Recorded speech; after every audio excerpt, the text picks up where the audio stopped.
The 19th East Africa Business Network Trade and Investment Conference is brought to you by Kurunzi News in association with the following partners.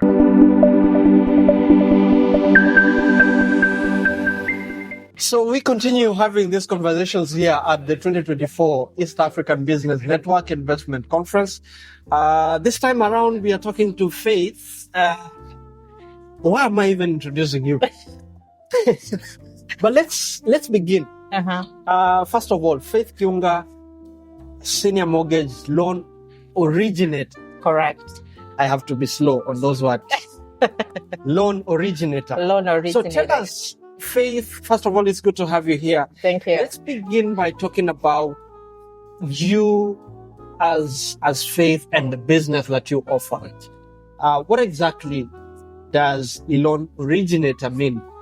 Yeah. Why is it important for you to be here at this conference? Sure. So thank you so much for the opportunity. And so a mortgage loan originator or loan origination is the process of pre-approving someone for a mortgage loan. So if someone wants to buy a home here in the United States, it's either you buy it cash or you have to go through a lender or a bank, like myself, for you to be pre-approved for the mortgage to be able to buy the loan. I mean the house. Now, there are two main reasons why you need to get pre-approved even before you start looking. What's that? Number one, a pre-approval or going through me first before even you start looking is you are able to know how much you are pre-approved for. So you're shopping knowing I have until this limit to shop, right? Also, I'm able to work with you in terms of your monthly budget because I have people, yes, you can be pre-approved for $1 million or something like that, but then your monthly budget is $3,000 a month. So I'm able to guide you and let you know, okay, to stay within your budget, I'll pre-approve you for this amount, but then you need to, this is your price point. You need to stay within this range to stay within your budget. So a pre-approval is very important because, as I said, you're able to know how much you can afford. Yes. I'm able to work with you with your budget. So before even you go to a realtor, you already have numbers in place. Again, you're able to know how much is expected for you to bring at the closing because we do have some money that you bring at the closing, which is called the cash to close or the closing costs, plus the down payment. So yeah, so basically that's what I do. I pre-approve people for the mortgage loans. So, Faith, it's Kiunga. That means women in Kenya. Yes. So tell us, I mean, that is such an important role that you play. It is. The property acquisition. It is. If you like, I can call it value chain. Yes. What does it take for one to be what you are? Okay, so number one, apart from the education, I'll say success in what I do takes a lot of passion. So just to take you back of what I did before. So I'm originally an accountant, right? But this year, I just took a step of faith and came fully into mortgage origination because it's something that I do. So you really have to be passionate about it, passionate about helping people, because for me, it's not just a business. It's about leaving an impact to every person that I work with. But in terms of the education, it's a 3-day course. So once you do the course, you now read and sit for the exam. You book the exam, and once you do the exam, you get licensed. So last year when I was here, I was just licensed in Texas.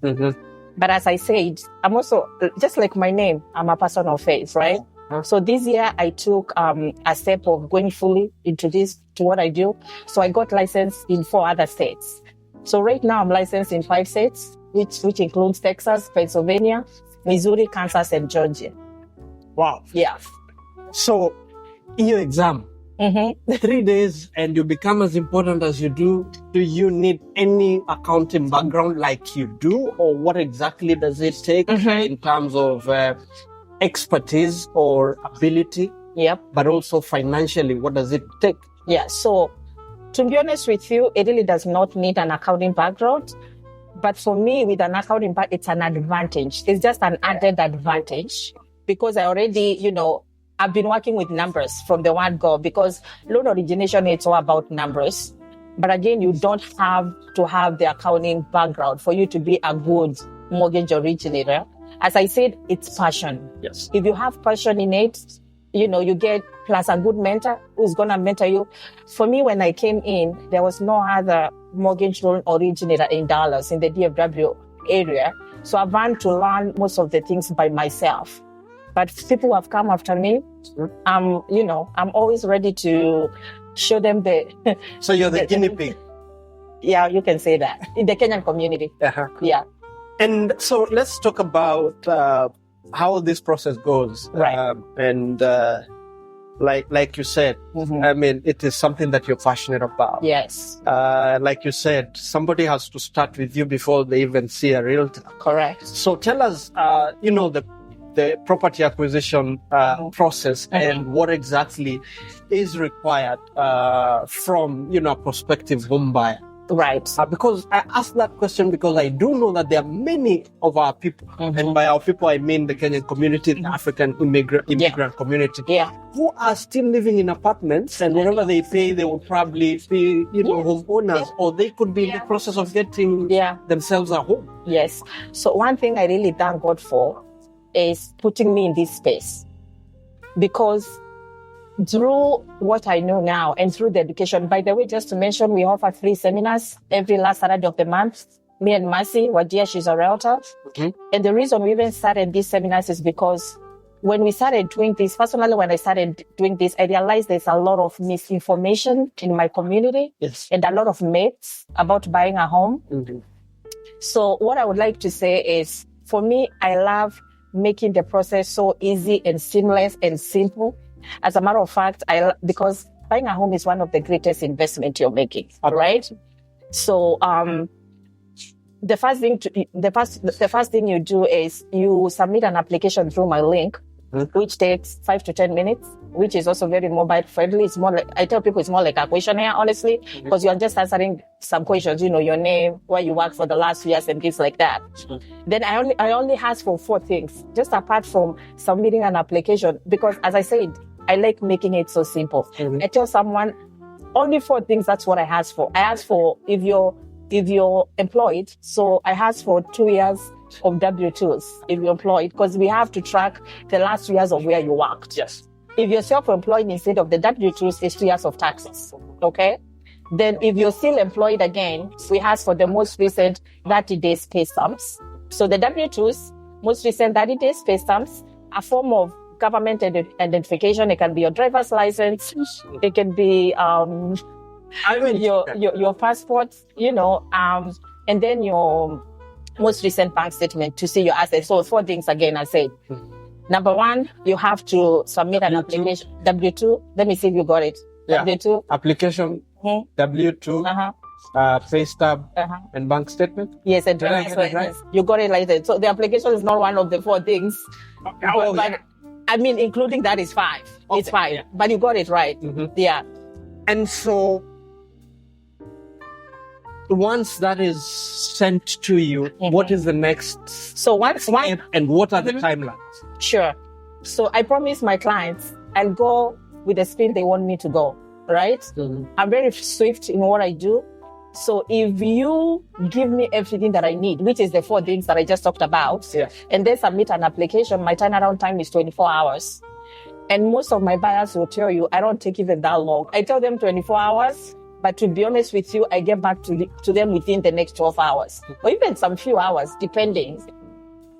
So after you submit the application, I'll run your credit. The reason I run your credit is because when you're getting a mortgage loan, we work with something called the credit system. Yes. The lowest to qualify is 580. So you need at least a 580 to be qualified for a mortgage. But even for people below 580, for me, I offer them a game plan. When you come to me, I don't deny you just because of your credits.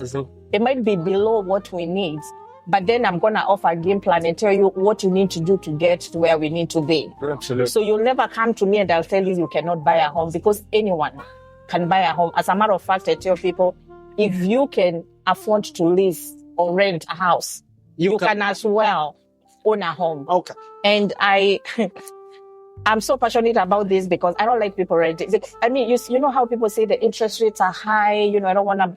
If you're renting, you are paying 100% of the rate because there's nothing that is coming back to you. Yes. Literally, it's like you're paying 100%, right? Mm-hmm. I was just talking to one of the vendors from Kenya last night, and he told me the current mortgage rate in Kenya is 21%. So in the US, when you talk about 6%, I mean, no, seriously. And that's, and we are going to get into that. But once you've done that, then the next phase. Yeah, so I run your credit, then the income documentation that you gave me, I calculate your income.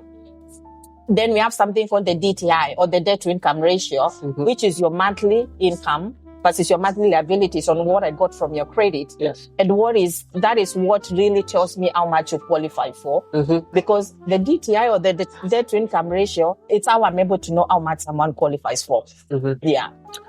And from there, then you can give the go ahead and say, yes. Now you. So from there, I call the client or my buyer, and I'm like, this is how much we can go. You can be qualified for. And with this amount, this is how much I'm projecting to be your monthly payments. This is how much I'm projecting for you to bring at closing. So I'm like, are you comfortable with the monthly payment if you get a house for this much? So some of them will be like, yeah, that's fine.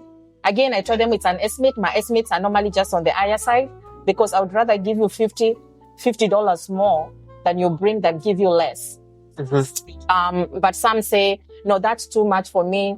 If we go $1,000 less, how much of a home am I looking at? So things like that. Yes. So once we agree on how much of a home you want to look for, that's when now I send you the pre-approval letter. And if a realtor referred you to me, I'll also send a copy to the realtor who referred you to me. Okay. Yeah. So, in all this, Faith, we are finishing this interview. How do you make your money? So, yes. I mean, somebody is wondering, how much do I pay for this process? So, right. How does it work? The buyer, to be honest with you, I don't get paid by nor the buyer or the seller. I'm commission based. The company I work for, the mortgage company, is the company that pays me. So there's no money that, all the closing costs the buyer pays. It's either for the appraisal or the title fee or the down payment. I don't get any commission from the buyer or the seller, in other words. Yes. I get commission from the mortgage company that I've contracted with. Okay. Yeah. So we are paid by commission. The percentage depends. If you're new mortgage originator, of course, you start at a lower percentage. As you start producing, you can negotiate your percentage up. Yeah. So basically, if I come, I'm looking for Faith Kiunga. I don't need to have any money. All I need to have is my desire to own a home. Yes. We begin the process. Exactly. So this whole process, at the end of the day, it is the mortgage company that you work with that will pay you. Yes. And they will finance the buyer. Correct. I mean, that sounds very easy. So let's talk about where people can find you. Yes, please. I'm in all the social media platforms. Basically, I'm on Facebook. So on Facebook, please follow me, Faith Kiunga Lending on Facebook. My phone number is 469-761-2734. Again, as I said, I'm licensed in 5 states, and I'm working on my North Carolina license. So I'm going to be licensed in 6 states very soon. So, and lastly, Faith alitoka Meru. Yes, Meru, Kwamira. But I would like you to. I know we are working with different ecosystems in terms of how the mortgage structure works in America. Right. Right. But what do you think would be learning or lessons that we can take from here and be able to inspire this back home in terms of making easy for people to be able to afford the home, in terms of regulation, in terms of outreach, advocacy, and all that? I think, honestly speaking, our country makes it so hard for people to become homeowners. As I said, it's an example for last night. I mean, we are talking about 21. Can you imagine 21% interest rate? Like, when I heard about that, I'm like, you're kidding. 21%. So if the government can come up with ways, and especially for the first-time home buyers, people who have never owned home before, and just come up with program to subsidize for these people even to get some government help whereby they come down with, lower down payments. Again, here, people are rewarded for their, or now they repay their debt back. I'm talking about the credit scores. Yes. So in Kenya, there's no system to really gauge, someone who has been very faithful paying back their debts and someone who has not been doing that. So I don't know if it's even a possibility for them to develop such a system, because here you're rewarded for that. I mean, if the better credit score you have, the lower the interest rate that you're going to get, right? So there's a lot that our country can learn from, from the US system in terms of lending and everything else. Mm-hmm. So, so, I mean, the gap is so big and there's no even comparison. Thank you, Faith. Again, Faith Kiunga, Senior Mortgage Loan Originator. I have to be careful with those words.